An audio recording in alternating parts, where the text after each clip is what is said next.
Well, howdy, everybody. This is John Michael. It's the second Monday of Lent, and today Jesus says to forgive so that you will be forgiven. Now, that it's very interesting because St. Paul says, forgive as you have been forgiven.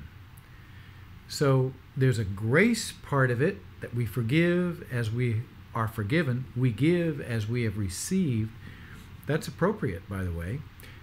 Sometimes I can only have the power to forgive when I really open myself up to the Holy Spirit and to the grace of God. But there's also a merit aspect to it, that we are forgiven as we have forgiven others. How about that?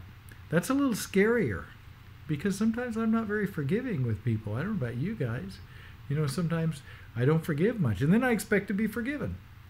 So it works both ways. It works both ways. The truth of the matter is that when grace is in your life, when the power of the Holy Spirit is in your life, when you've received the gift of Jesus' forgiveness, you cannot help but forgive other people. Because if you receive that and then you don't offer it to others, well, guess what? You haven't really received it. So when you have faith, you have works. You have works.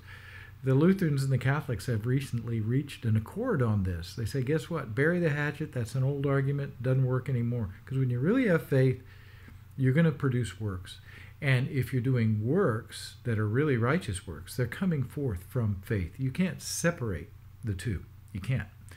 So today, let's forgive as we have been forgiven.